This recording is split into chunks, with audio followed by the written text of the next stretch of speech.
I'm Lieutenant General Winfield Wayne Scott, Jr., the 10th Superintendent of your United States Air Force Academy. It's an honor for me to take part in the Air Force Association's taping of graduation ceremonies for the class of 1984. Graduation is a momentous event, especially for the graduates, their families, and friends. It ends 4 demanding years of military training, academics, athletics, and moral spiritual development. Graduation is also a beginning as these young men and women embark on their Air Force careers. They'll be pilots, engineers, and astronauts. More importantly, they'll be leaders, officers who will lead the Air Force into the 21st century. As you view this videotape, you'll see the Air Force leaders of tomorrow. 10, 9, 8, 7, 6, 5, 4, 3, 2, 1. 1, 2, 3, 4, 5, 4, 3, 3, 2, 2.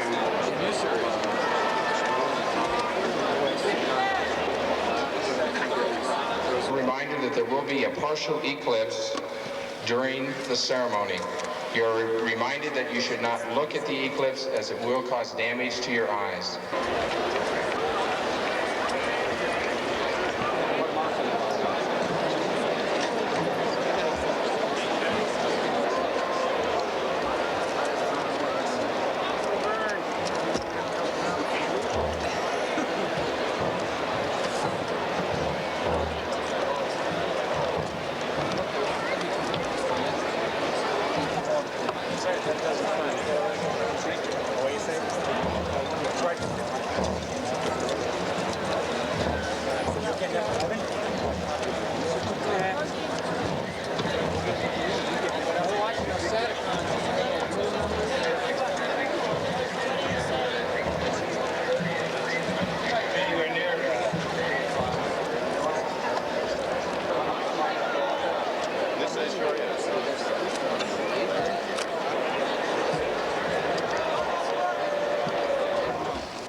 ABC Radio.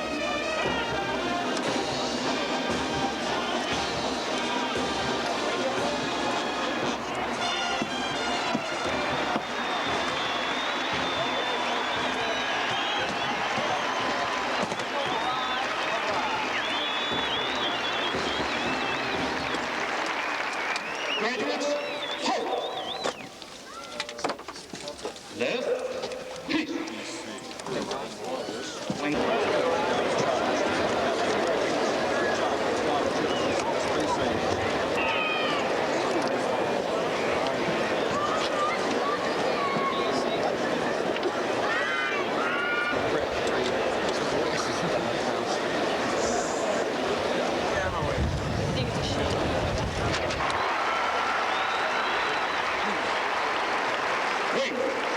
present, halt!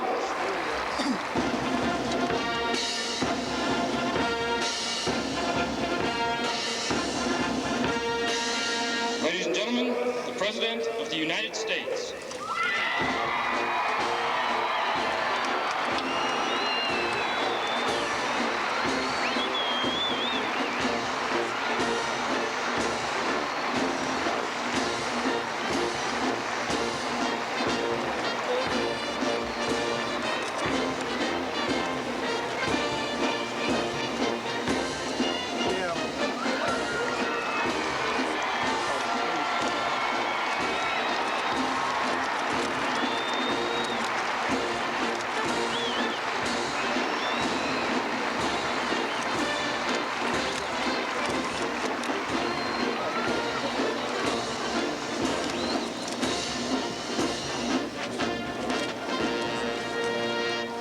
Ladies and gentlemen, the national anthem.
Wing at ease.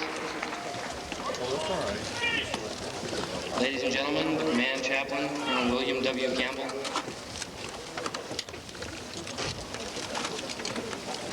Please let us bow our heads. Heavenly Father and God of all, we thank you for your hand in our lives and for your constant help and protection that has brought us to this moment in time. How honored we are to have the President of our United States as the graduation speaker for the class of 1984.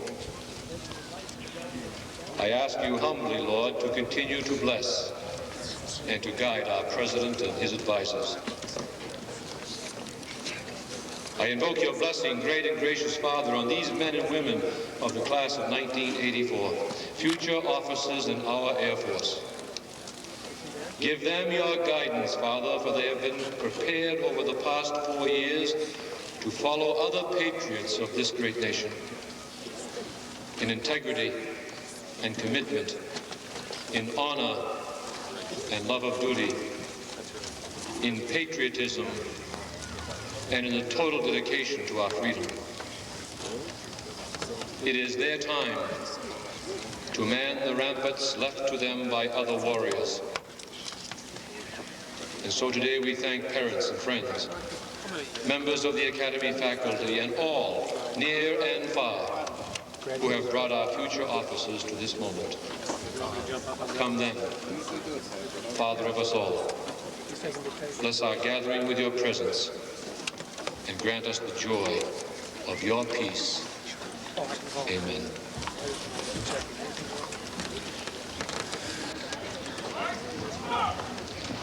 Wing, take seats. Ladies and gentlemen, please be seated. Ladies and gentlemen, the Superintendent of the United States Air Force Academy, Lieutenant General Winfield W. Scott, Jr.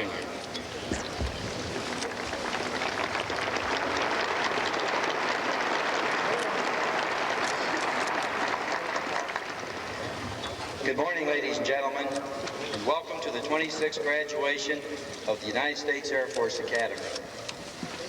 I would like to begin by welcoming our distinguished guests on the speaker's platform. First, our guest speaker last year and chairman of our Board of Visitors, Senator Barry Goldwater.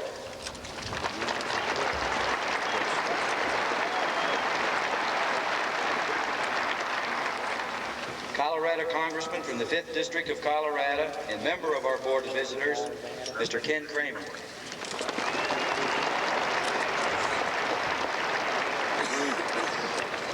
Counselor to the President, the Honorable Edmund Meese.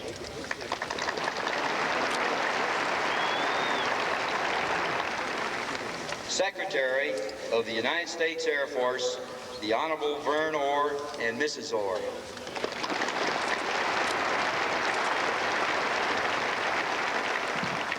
Chief of Staff of the United States Air Force, General Charles A. Gabriel and Mrs. Gabriel.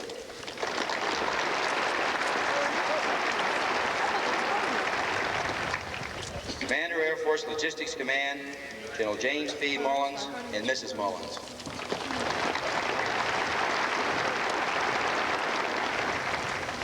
Commander-in-Chief, North American Air Defense Command and Commander Space Command, General James V. Hardinger and Mrs. Hardinger.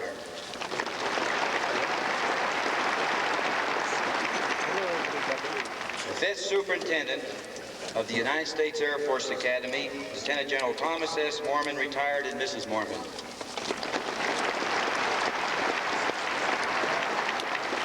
The 6th Superintendent, Lieutenant General A.P. Clark, retired, and Mrs. Clark.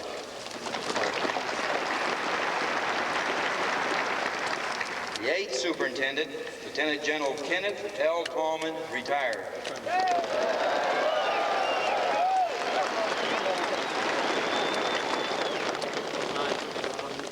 The Commandant of Cadets, Brigadier General Anthony J. Bergenick and Mrs. Bergenick.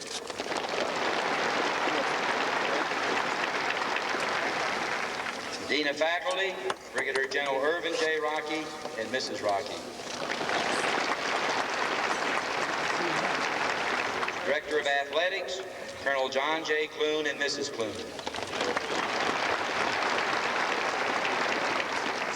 Chief of Staff, Colonel Andrew Melville and Mrs. Melville. The Registrar, Colonel Thomas C. Wilkinson and Mrs. Wilkinson. You've met our Command Chaplain, Colonel William W. Campbell.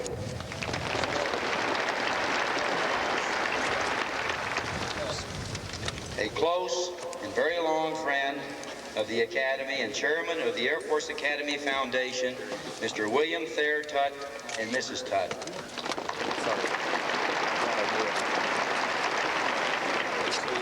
Chairman of the Board, Association of Graduates, Mr. James E. Spittler and Mrs. Spittler. The special guest who you will be hearing from later, Master Sergeant William J. Crawford, retired.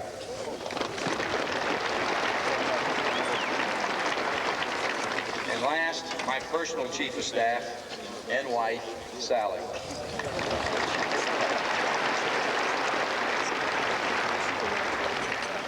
To my left are other visiting dignitaries and old and dear friends of the Air Force Academy. Time does not permit me to introduce them individually, but we sincerely appreciate their presence at this graduation ceremony. Also seated on the floor of the stadium to my right are permanent professors, distinguished visiting professors, and department heads. It is a great pleasure for me, both personally and professionally, to stand here before you, the members of Class 1984. I know you've worked very hard these past 4 years, and I know in the next few hours you're in for a lot of handshaking, hugs, and well-deserved congratulations. Let me be the first to congratulate you. You have earned every recognition you will receive today, and I wish you well in the future. I couldn't be prouder of each and every one of you. Now today, we are deeply honored to have as our speaker for the 26th graduation of the United States Air Force Academy, a man who has long been a supporter of aerospace power in the Air Force. In his inaugural address in 1981, he pledged to begin an era of national renewal and vowed to stand firm against the enemies of freedom. He has always been dedicated to the role of aerospace defense and technology in this nation's future. Ladies and gentlemen, our Commander-in-Chief, the President of the United States, Ronald Reagan.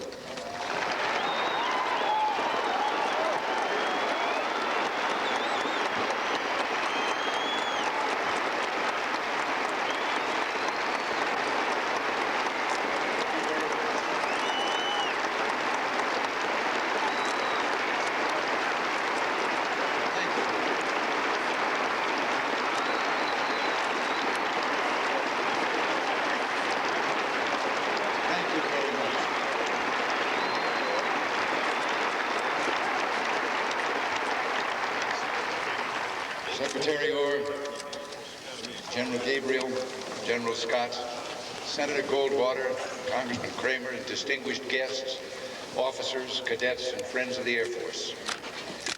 It's an honor and a real pleasure to come to Colorado Springs and to the Pikes Peak region. I just hope all Americans have the opportunity to visit Colorado and this breathtaking campus. Like me, they will feel a deep pride in you, the men and women of our Air Force Academy. On the flight from Washington, I asked our Air Force pilot for a few tips on Academy tradition. Well, he talked about Cadet Nino Baldacci,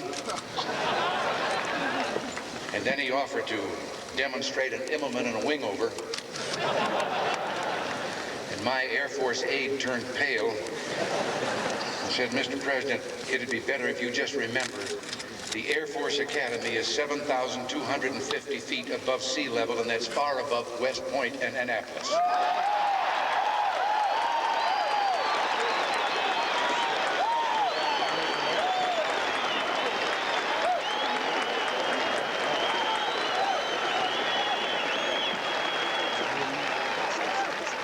The greatest privilege of my office has been to lead the people who defend our freedom and whose dedication, valor, and skill increase so much our chance to live in a world of peace.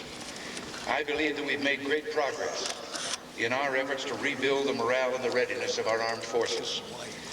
Once again, young Americans wear their uniforms and serve their flag with pride, and our military forces are back on their feet and standing tall. And now the class of 1984 has its turn.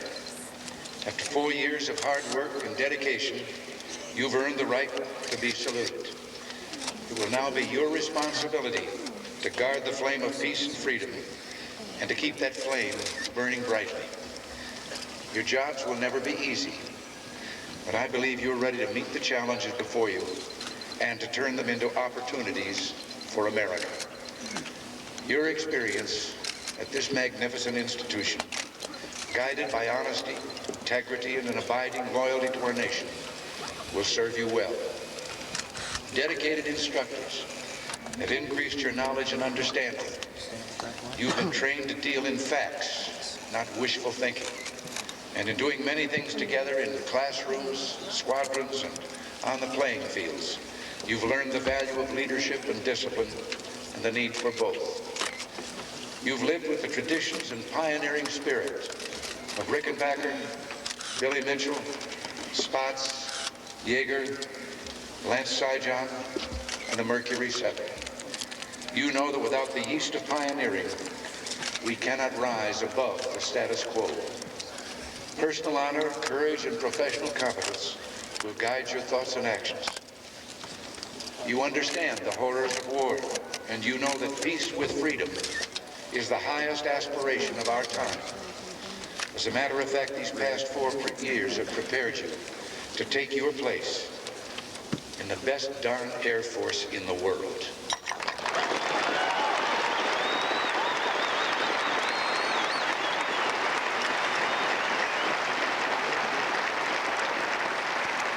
So now that I've paid your superiors a compliment, I hope they won't mind if their commander-in-chief pulls rank just this once.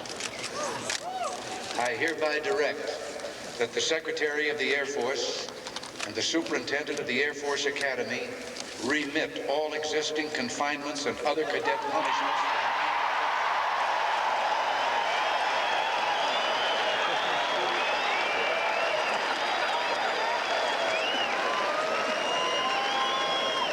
And that this order be carried out today.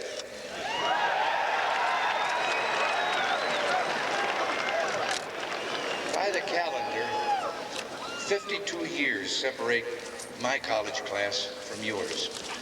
Yet by the changes mine has seen, it might as easily have been 520. The world which the class of 32 had grown to know would soon disappear. True, America was in the midst of a great worldwide depression, which all of us desperately wanted to escape. Our immediate concern was work, but our class, like every college class, also thought about the future. And what a future it has been. The pace of change, once orderly and evolutionary, became frantic and revolutionary. A series of scientific and technological revolutions flashed past us, touching Americans everywhere and every day. A new future was discovered and then quickly rediscovered. Technological progress was a cataclysmic rush. The armies of Napoleon had not moved across Europe any faster than Caesar's legions 18 centuries earlier. And neither army worried about air cover. But from my college days to yours, we went from open cockpits to lunar landings, from space fiction to space shuttles. Plotted on a graph, the lines representing technological progress would leap vertically off the page. And it wouldn't matter whether you plotted breakthroughs in agriculture or medicine, communications or engineering, genetics or military capability. During the past few decades, the way we look and think about our world has changed in fundamental and startling ways. In 1932, splitting the atom was a contradiction in terms. We knew the word atom came from the Greek atomos, meaning indivisible, and by definition you couldn't split anything that was indivisible. But Albert Einstein wouldn't arrive in the States until the following year, and the Manhattan Project had not yet begun. The nuclear age was more than a decade away. So many of the things that we take for granted today didn't exist in my commencement day. Transistors, computers, supersonic flight, fiber optics, organ transplants, microelectronic chips, and xerography. Yes, even the venerable Xerox machine is only 25 years old. Our progress results from human creativity and the opportunity to put our knowledge to use to make life better. We have yet to rid the world of disease and sickness, but today more people are living longer than ever before in human history. In many ways, the good old days never were. In fact, I've already lived some 2 decades longer than my life expectancy when I was born. That's a source of annoyance to a number of people.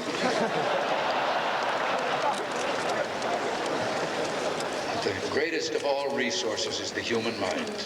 All other resources are discovered only through creative human intelligence. God has given us the ability to make something from nothing. And in a vibrant, open political economy, the human mind is free to dream, create, and perfect. Technology plus freedom equals opportunity and progress.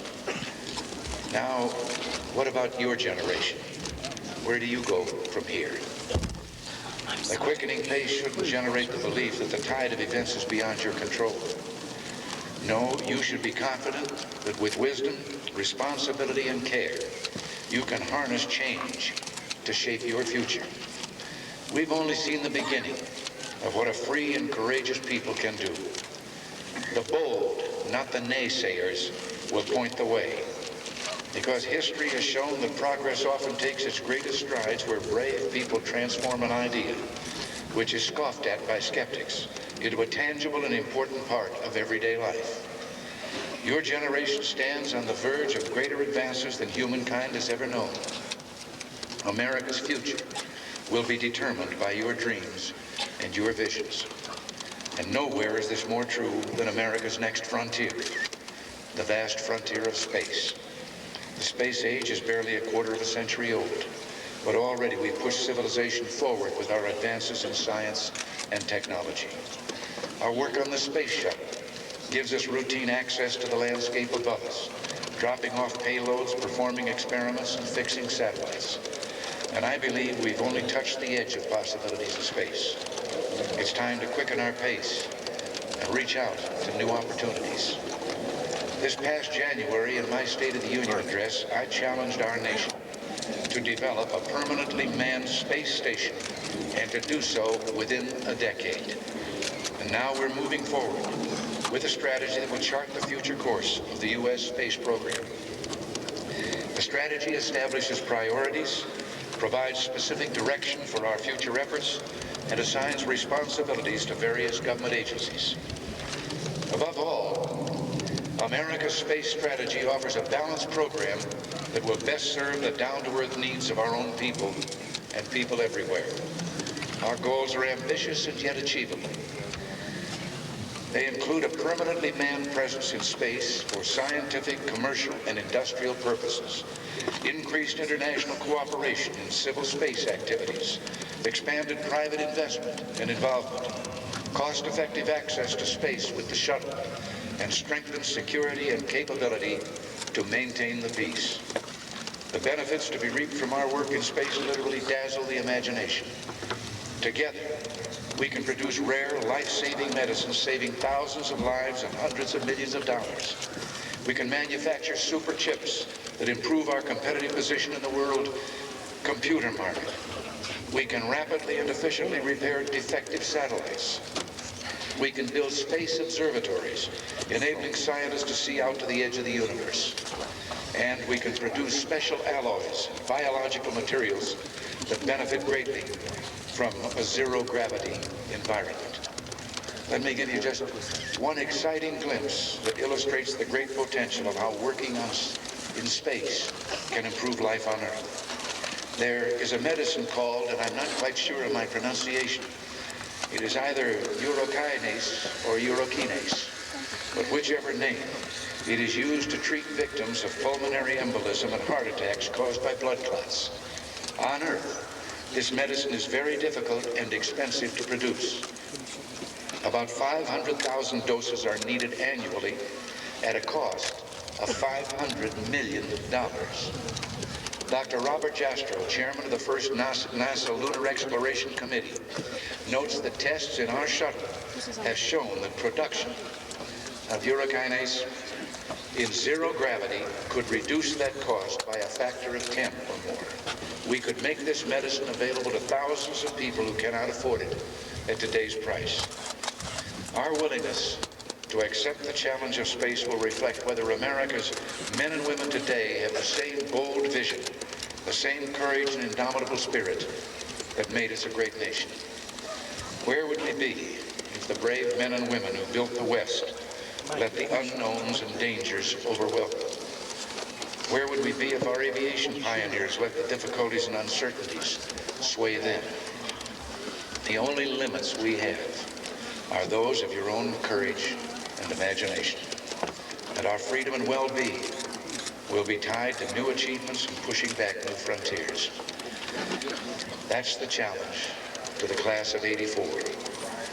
If I could leave you with one final thought, it would be to remind you again, the measure of America's future safety, progress, and greatness depends on how well you hold fast to our most precious values.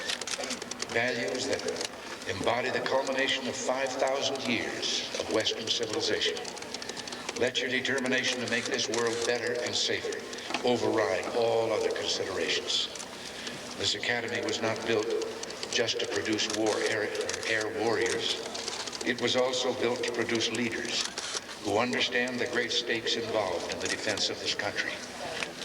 Leaders who can be entrusted with the responsibility to protect peace and freedom. You are those leaders. And while you must know better than those before you how to fight a war, you must also know better than those before you how to deter a war, how to preserve peace. As you look to the future, always remember the treasures of our past. Every generation stands on the shoulders of the generation that came before. Jealously guard the values and principles of our heritage. They didn't come easy. Inspiration springs from great tradition. As military officers, guard the traditions of your service, built here in the foothills of the Rockies, and in the air over Ploiesti, Mig Alley, the Red River Valley, and 1,000 other places. The traditions you hold will serve you well. Good luck, Godspeed, God bless you all.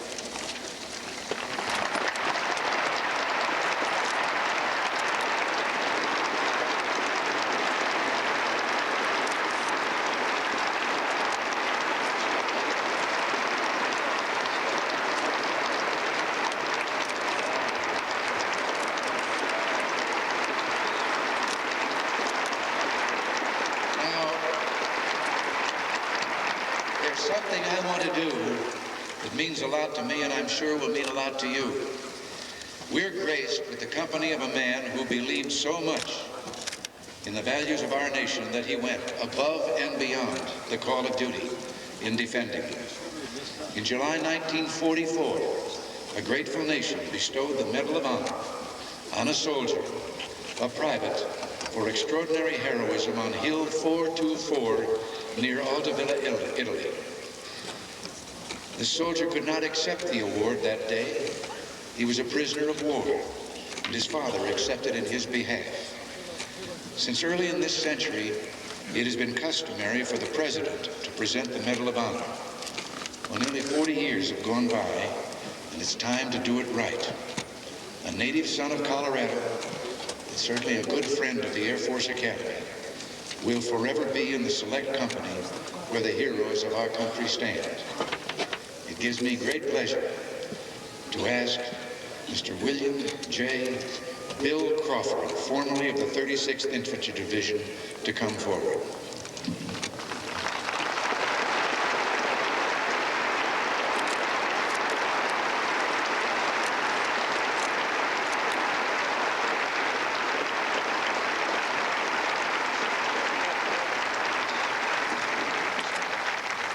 Please rise.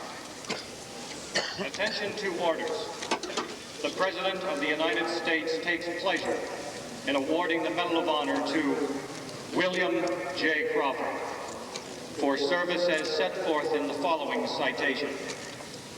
For conspicuous gallantry and intrepidity at risk of life above and beyond the call of duty in action with the enemy near Altavilla, Italy, 13 September 1943. When Company I attacked an enemy-held position on Hill 424, the 3rd Platoon, in which Private Crawford was a squad scout, attacked as base platoon for the company. After reaching the crest of the hill, the platoon was pinned down by intense enemy machine gun and small arms fire.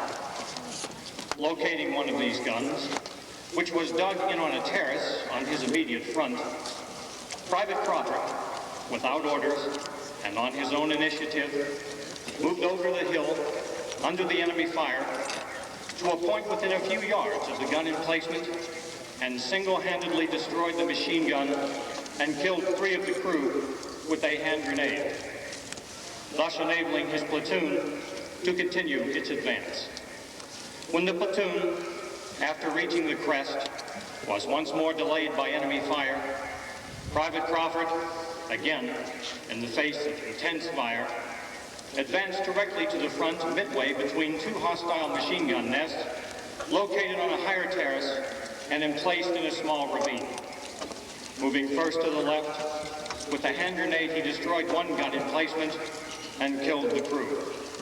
He then worked his way under continuous fire to the other, and with 1 grenade and the use of his rifle, killed 1 enemy and forced the remainder to flee. Seizing the enemy machine gun, he fired on the withdrawing Germans and facilitated his company's advance.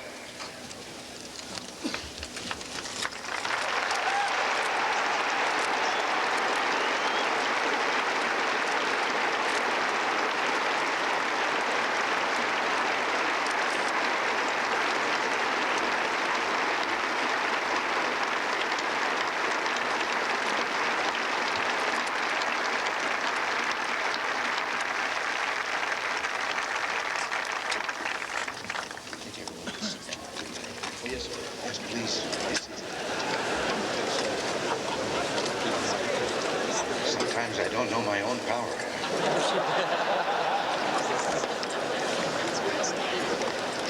For the past 12 years, the Commander-in-Chief's trophy has symbolized football supremacy among the Air Force Academy, West Point, and Annapolis.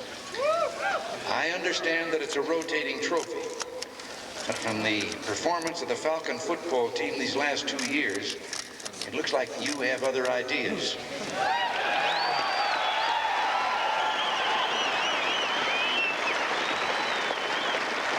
Last year, the scores weren't even close. When I think back to my playing days at a place called Eureka College, I must tell you, I can sympathize, however, with West Point and Annapolis. I remember some rough afternoons on the gridiron in which we were winning too many moral victories. But as all athletes know, character is built in the playing fields through hard work, fair play, and gritty determination to rise to the highest challenge. The Duke of Wellington once remembered that the Battle of Waterloo was won on the playing field of Eton. It gives me great pleasure to ask Cadets First Class Marty Louthan, Michael Kirby, and John Kirshner to come forward to accept the Commander-in-Chief's trophy.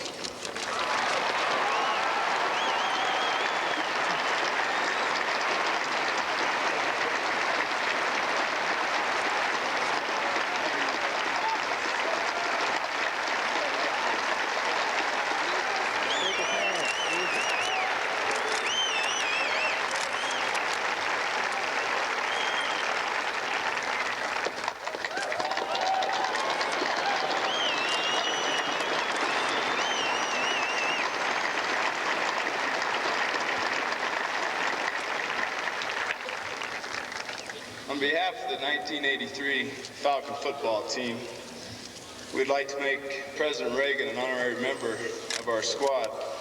Representing him with this Falcon jersey,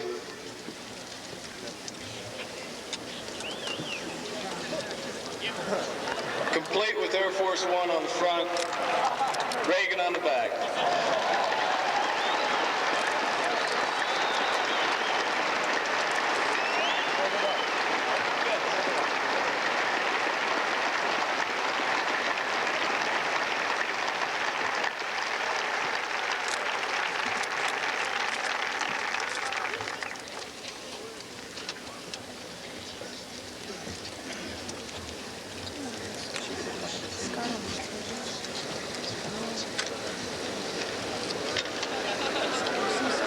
President Reagan, for your dedicated service to our nation, to the United States Air Force, and to the Air Force Academy, it is with great pride that today's graduating class designates you, by acclamation, an honorary member of the United States Air Force Academy class of 1984. We are pleased to present this plaque and saber to you as tangible evidence of that honor.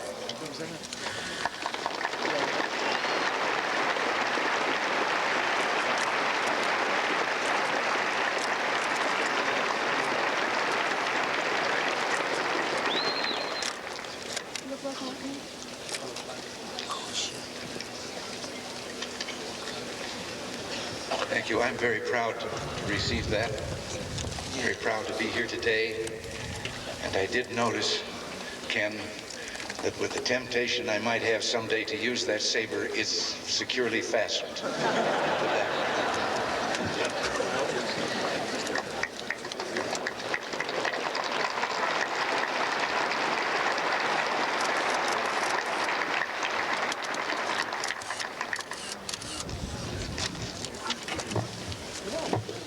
Ladies and gentlemen, Mr. William Thayer Tutt, Chairman of the Board, Air Force Academy Foundation, will now present President Reagan the Distinguished American Award. Thank you. Mr. President, we're so delighted today to have Senator Goldwater here as he had the award presented to him last year. It's a great honor for me to read this citation. For outstanding commitment, distinguished service, and the furtherance of the high standards and exemplary performance of the United States Air Force Academy, the Air Force Academy's Foundation's Distinguished American Award for 84 is presented to President Ronald Reagan. Congratulations, Mr. President. Thank you. Thank you very much.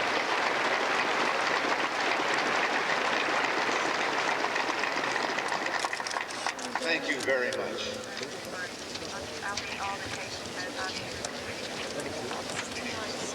Well, I can get it for you right now. I can get you that and the presentation, paper presentation.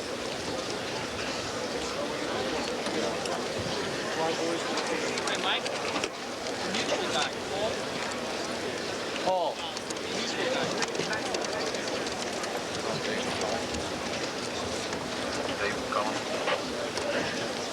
Mr. President, before presenting the entire graduating class to you, I would like to single out some individuals for special recognition. First, I particularly call to your attention 73 distinguished graduates who are listed at the head of your program.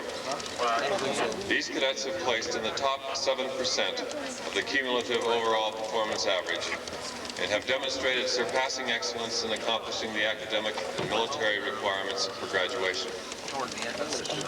If we observe the custom of academic honors, each would be graduating magna cum laude. Instead, we use the term distinguished graduate as most fitting in its promise of distinguished service to the nation. Will the 73 distinguished graduates of the class of 1984 please rise and be recognized?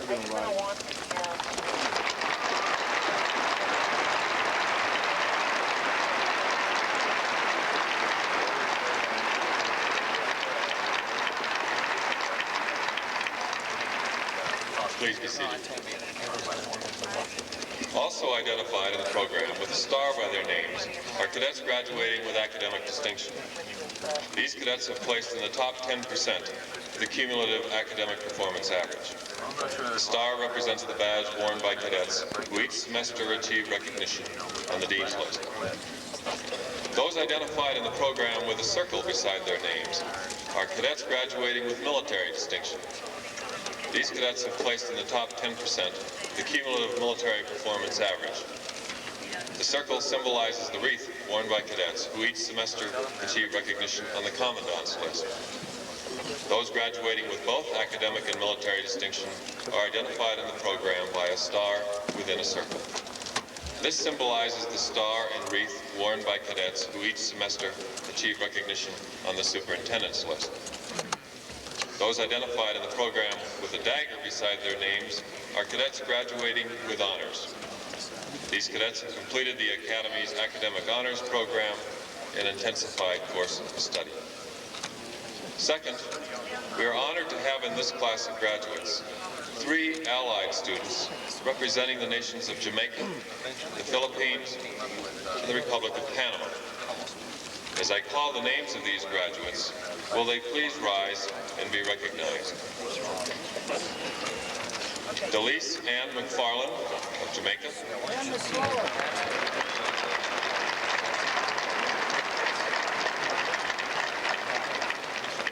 Renato Elengos Moranian of the Philippines.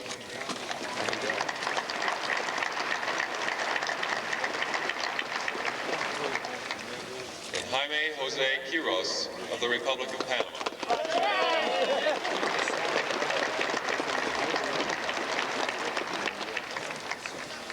A total of 997 Air Force cadets have completed all graduation requirements.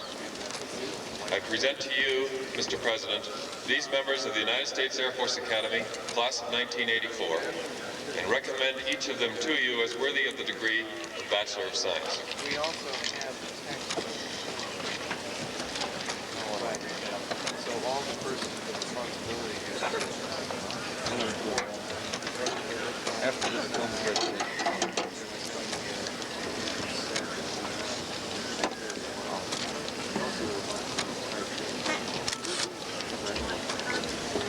President Reagan will now join me in presenting diplomas to the distinguished graduates. Will the distinguished graduates please rise and come forward? Okay? Okay. Now, I would suggest that we have to call.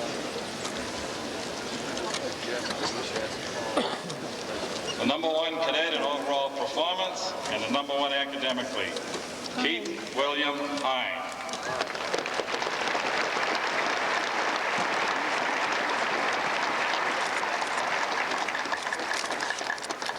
Timothy John Sukollich.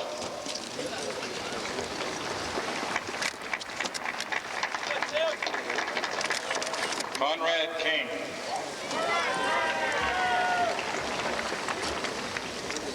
Scott Allen Wegner.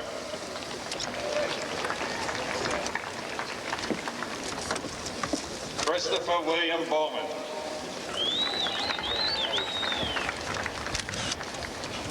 Gary John Siegfried. Kevin Thomas Christensen.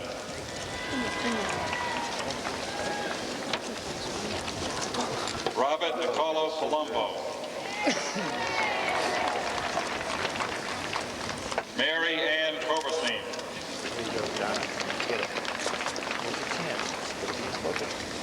Brian Allen Simpson.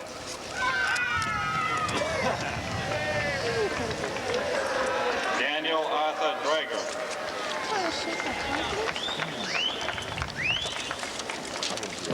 Lawrence Scott Reed.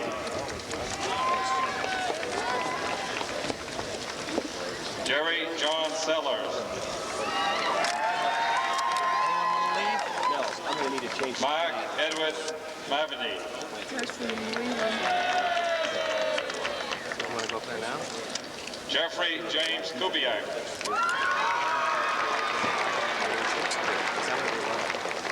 Leslie Susan Wynn.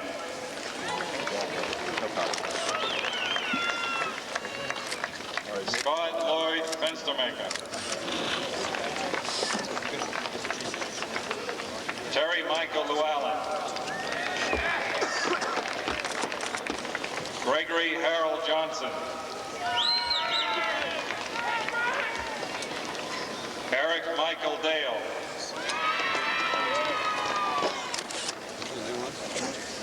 John Paul Zenu. Stuart Waldemar Stopke.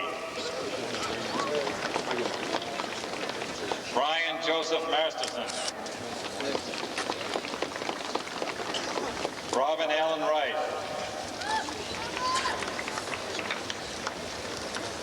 Robert Lee Robinson. Robert Scott Green. Scott Allen Studer. Jeffrey Lee Chrisman.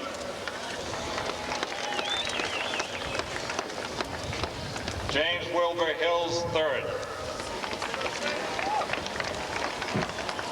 Gregory John Ratwright. Douglas John Duty. Charles O'Brien Gutierrez. Kevin John Fowler. Mary Frances Dan. Judy Marie Graffis. Doris Tamra. Timothy Edward McQuaid.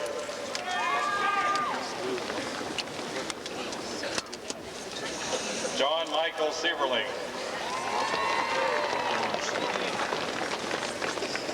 William Mark Mason. Kenneth Lewis Davidson, Jr. Michael Scott Duvall.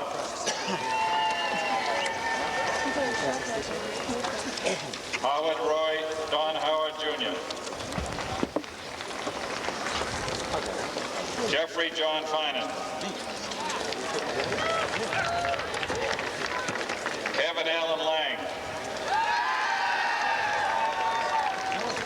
Mark Allen Gillett.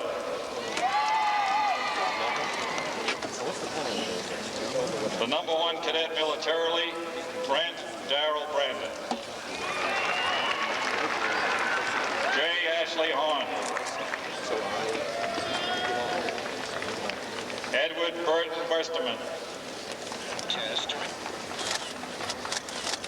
Carl Leroy Farquhar. James Victor Culp.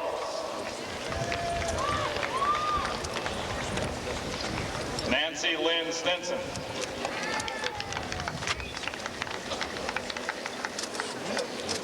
Terrence Augustus Fian. Mary Beth Peterson. Gregory Jean Emanuel. Stephen Michael Shepro. George Daniel Faust.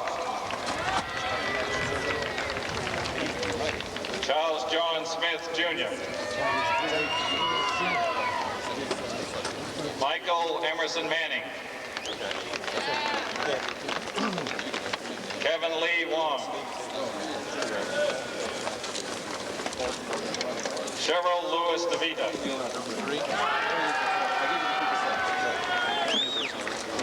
Thomas Andrew Erkinger.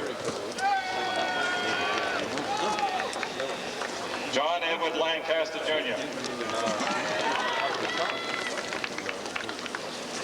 Robert Irving Smith.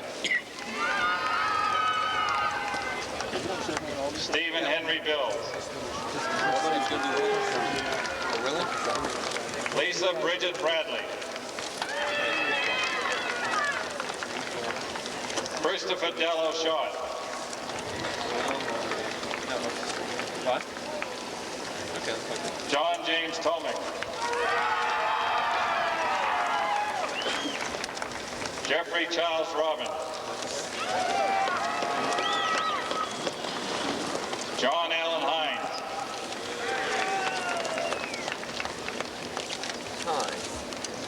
Jeffrey Wayne Eggers.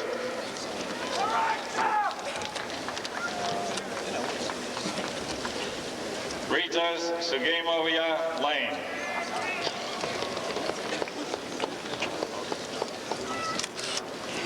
Stephen Richard Roll.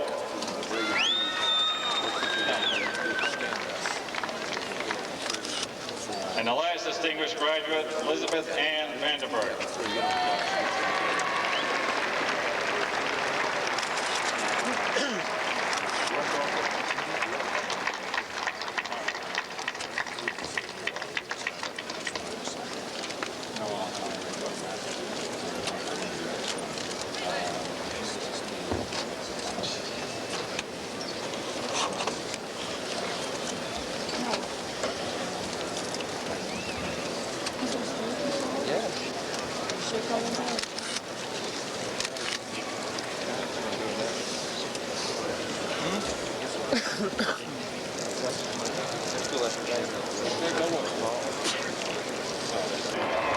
Juan Carlos Alvarez. Thane Baker. Melody Charmaine Bell. Michael Lewis Benton. David Ronald Forsey. Britt Roderick Bowen. these cadets have an obligation? James Michael Bratton. Unless they change. Daniel James Carlin. If they're going to cadet training, they have 4 years. Leslie Diane Christensen. They changed it. It used to be 3. Anna Marie Cooper. Roger Allen Deemer. Troy Lee Dixon. A year later, they go into a graduate school, get their master's. Vincent Michael Easler. Thomas Andrew Doyne. Get some hot stuff. Anthony J. Hutchless. Doyle Richard Hayes Jr. It was 4 years after flight training. And they go fly FedEx. Barbara Louise Lally. Lazy roll. Stephen Troy Johnson. Michael John McNeil. Nicholas Brian Matches. John Henry Prince Jr. Charles Edwin Mittoon. Lincoln Noble Verstagen. William Carlton Smith.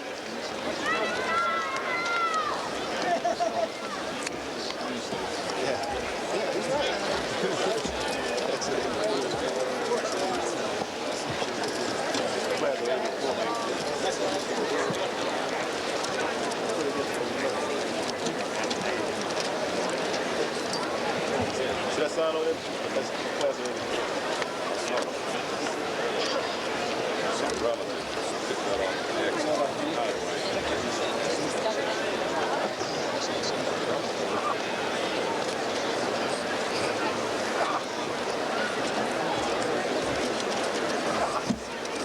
Ladies and gentlemen, now presenting the diplomas.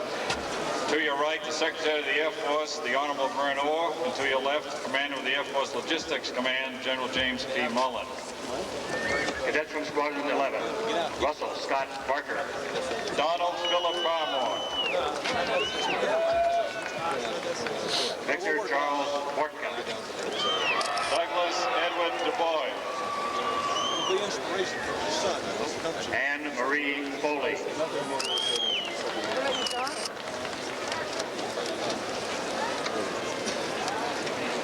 Joe Craig Herron, Douglas Edward Hill, Scott Michael Kendall, Michael Anthony Kupse, Christopher Ian Lloyd, Jeffrey George Lofgren, Brian Dean McAllister,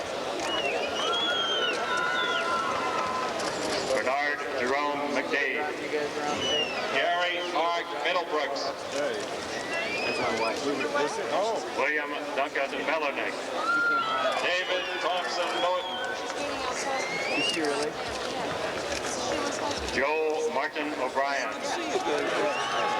Bettina Ann Mano, Keith Allen Stanley, Greg James Suber,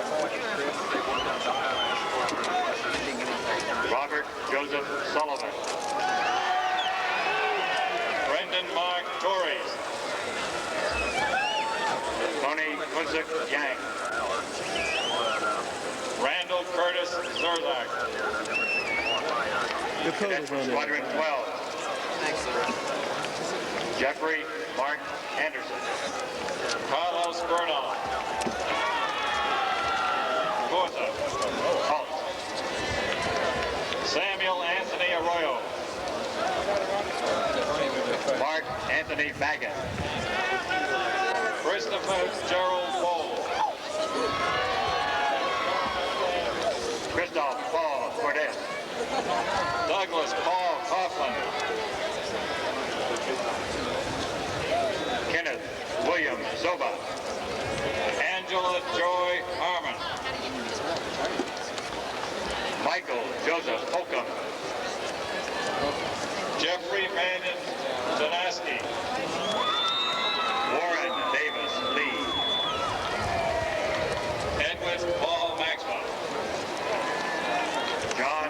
Robert Owens.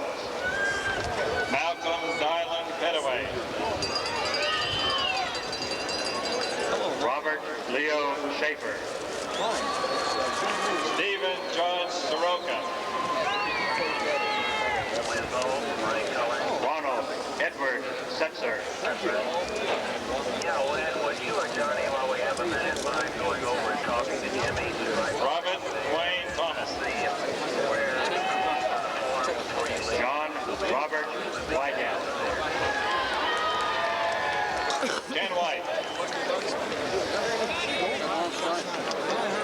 Stephen Wayne Winter.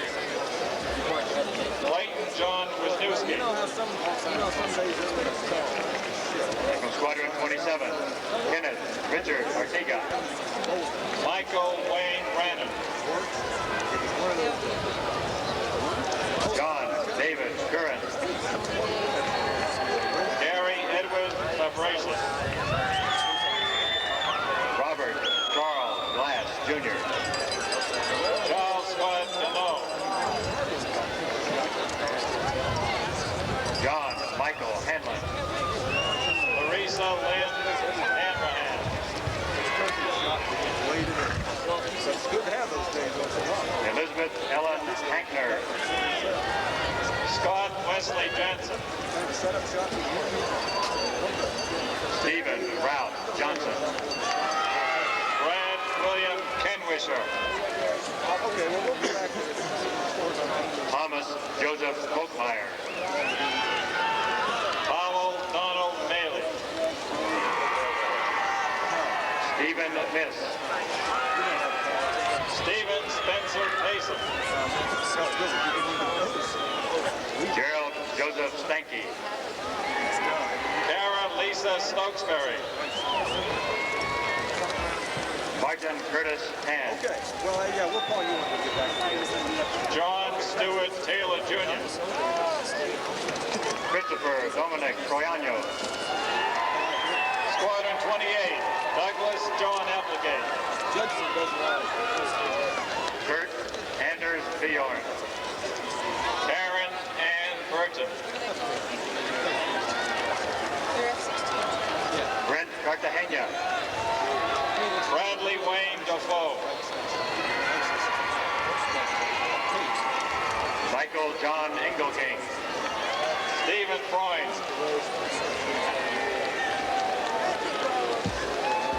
Joseph Donald Johnson. Stephen Gregory Kaufman. Jim Brian Kesterman. Michael Raymond Kirby. Eugene Edwin Andrew Lyon II. Kyle Mitchell Lampella. John Garrett McGillicott. Michael Scott McGeaney. Scott Vernon Miller. Earl Joseph Patterson. Down, yeah. Douglas John Reed. Kevin Charles Zeke. Cadet Squadron 29, Mark McLean Walknight. That's true. Alan Carmichael Bridges. Robert Albert Buchanan. Paul Philip Chapman Jr. Samuel David Cox. Myron Lee Freeman. David Edward Gaylord. Lanita Gentry. Scott Douglas Henn. Elizabeth May Jinks. Brent Allen Johnson. Sean Lee Kelly. Walter John Lauderdale. John Michael Leddick. John Curtis Marshall. Stephen David Naster. Gerald F. O'Hara.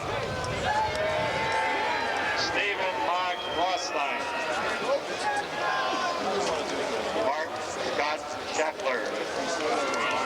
David Christopher Stark. Scott William Steckel. Anthony Paul Suber. Lad June Tomako. Squadron 30, Stephen Bradley Alderfer. Hey, you guys. Mark William Baxley. Christopher Paul Denana. So we got David John Fitzgerald. We got the courier. Eric Jason Bertram. This is the bus. Her name is Sheila. Wade Warren Harlan. Briscoe Lynn Harvey. Stephen Mark Fugassian. David Charles Hook. Craig Allen Hughes. John Carl Huss. Michael Peter Johnson.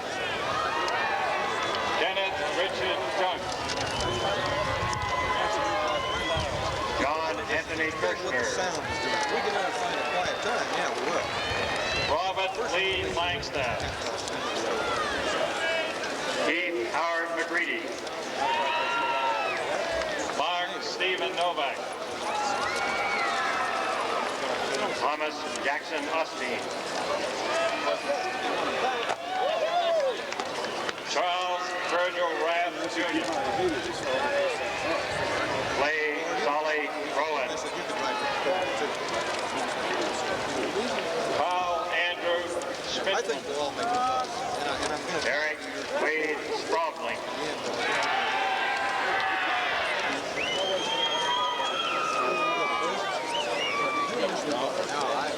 Just get a hold of Sheila on the radio. She's out into the phone, so she won't get called. She's in the parking lot. She's just very short.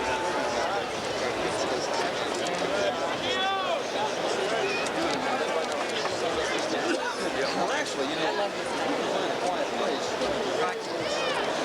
Thunderbird, you may be able to do this. Sort of Thunderbird, but exams. Well, I'm thinking actually. Now presenting diplomas. To your right, the Commander-in-Chief of NORAD, the Commander of Space Command, General James V. Heidegger.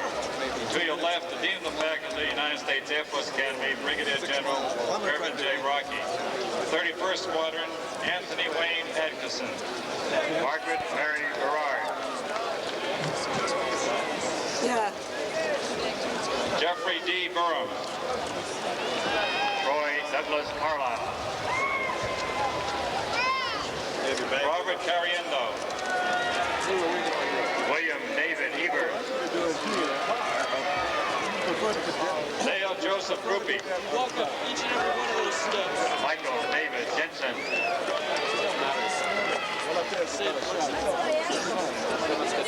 Edward Vincent Lorenzini.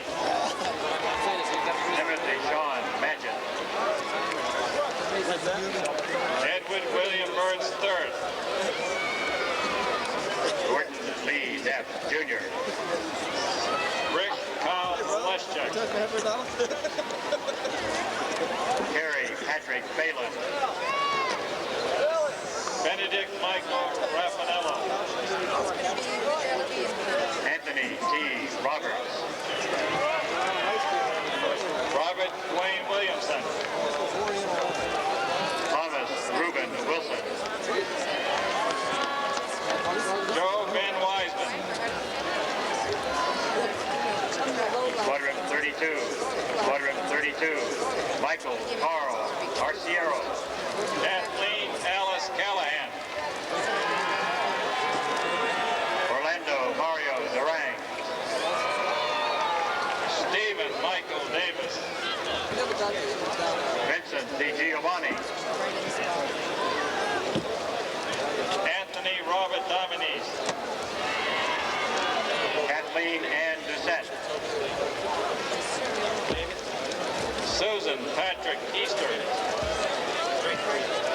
Glenn Morris Gooten. Robert Edward Filer. David Michael Hagan. Bart Edward Hawley.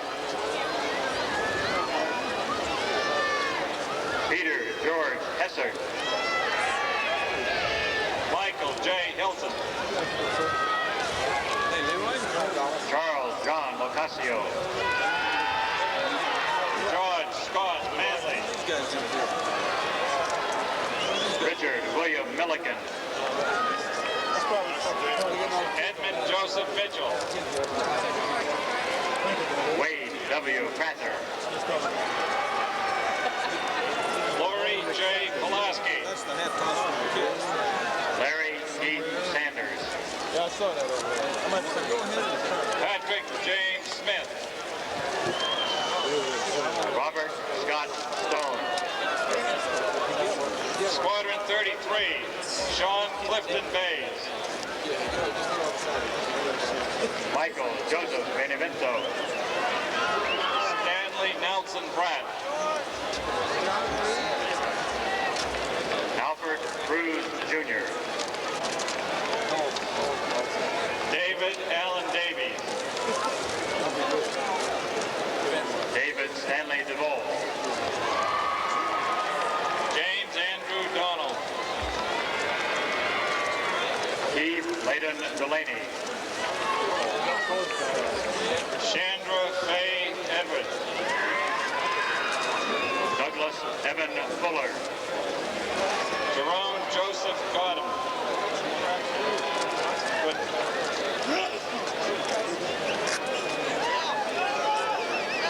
William James Harris Jr. Raymond Armin Meinhardt.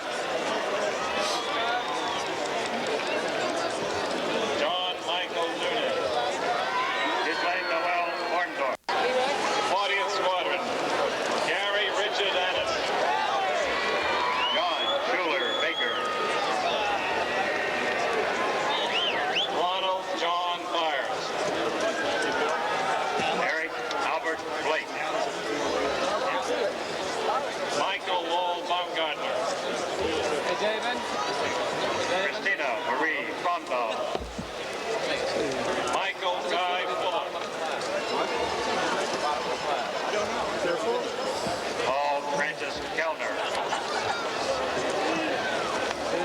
Daniel Thomas Krasowski. Joseph Anthony Levengood. Robert Timothy Mack. Robert John McDonald. Leroy A. Mahan Jr. Sherry A. Norton. Richard Philip Osladik. John Hamilton Pearson. Ema Josai Queiroz. Todd Allen Wilhelm.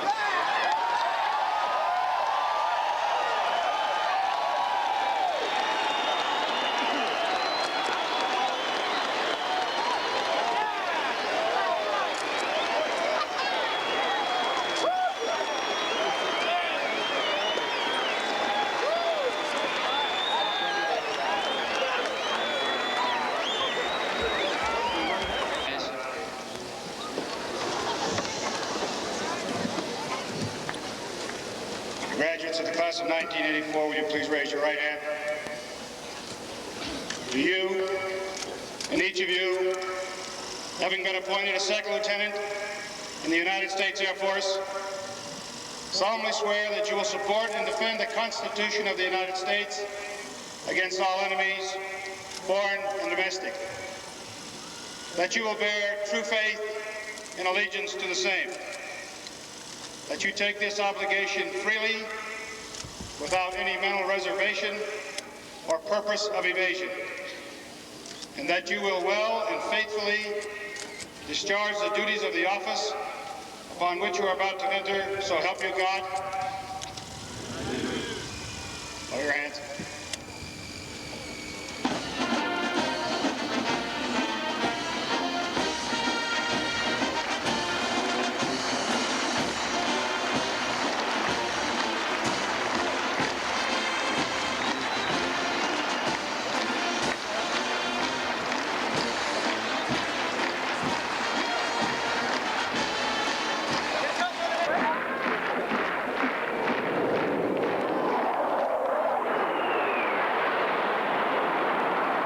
Dismissed.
It is with sincere regret that I must announce that the Thunderbird will be unable to fly for your graduation ceremony today due to non-compliance with FAA regulations, which requires a 1,500-foot clear zone from the edge of the stadium out to the show line on the Stadium Boulevard Road.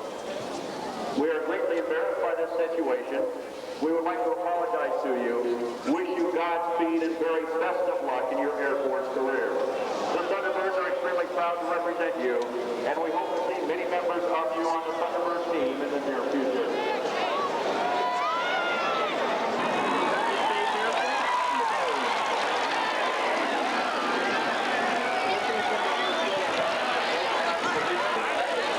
Low and to your right, Captain Corrigan in the graceful slow roll.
Congratulations, 1985. I wish you the very, very best in future Air Force careers.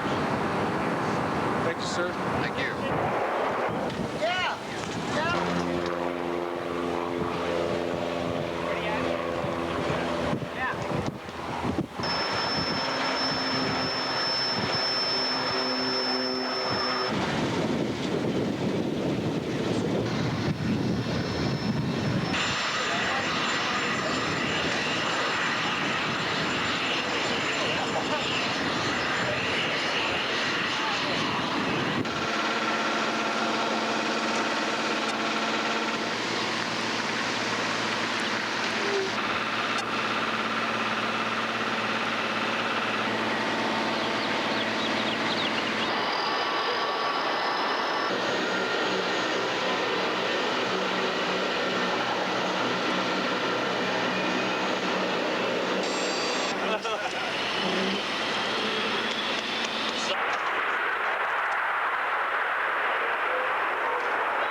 that blaster. Okay. The weather. 17 scattered, 3 scattered, 45. 070 at 4. So basically light and variable all the way up. What? Pretty much. Yep. Pretty light. Try with 0. Simultaneous turnout. And winds as they are, we'll do a 7+2 takeoff on runway 12. So we're getting that exact run-in time again too, because the 6-mile hold is right beside the restriction. And if the clouds are like they are, I might not get out that far, so I might have to plan a 30-second run-in or something. I'll give you a little bit more power on the backside, like right about in here. Okay, I'll give you about 3% on the pole, and I'll give about another 3%. It'll be just a feel, but I'll give it to you somewhere in here. But still plan a 2 aircraft stretch. Yeah. And again, landing, we'll land 1 and 2 with winds permitting. We're for the downward. That's going to be busy. Could be busy. So I'm going to make sure I get 4G on, but I'm going to extend outbound. It's going to be a loose turn from the roll, and I'm going to go high. Like it's going to be a high yucca to come back, because, boy, I want 3+ on that sucker for speed, and I want 4G on the pull. Any stretching over the top? The best you can. The simultaneous turn in to where our aircraft were yesterday, not where we are right now. So anyway, just follow me for simultaneous. Okay, are we started? Be ready to go. Okay. All I gotta do is jump in and... Show side pilot, do the walk around on the spare? Yeah, okay. Good. The same as last year. Yeah. Well, there wasn't somebody on freak all the time last year. There sure was. You guys took off. Actually, I almost moved in. Ready to go? Yeah. So the low's moving in and it's high. What did you say? It's a high low. The clouds are going to do it for everything. Oh.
big sabers and air shows that are still talked about to this day.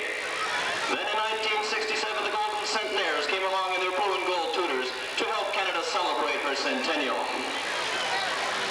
Aside from thrilling audiences numbering in the millions, these teams showed Canadians and Americans the kind of skill and dedication found throughout Canada's military. The snowbirds are now in their 15th year of operations, and this year will perform before over 4 million people.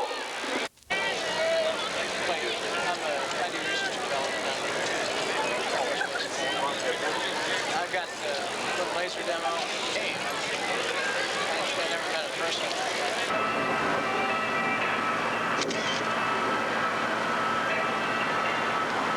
Ladies and gentlemen, mesdames et messieurs, the snowbirds 1985.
salute to the 10th anniversary of Air Command, the air arm of the Canadian Forces. From left to right, all 9 aircraft in the Big Diamond Roll.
John Mahoney, Ottawa, Ontario, and number 10 for René Petit, Montreal, Quebec.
Birthday today. Everybody sing happy birthday.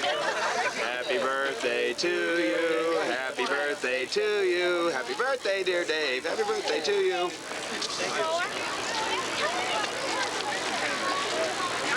Now that's his phone number.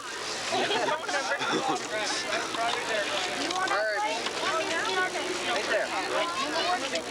Yeah, not too bad. And chopper. Got stars on it.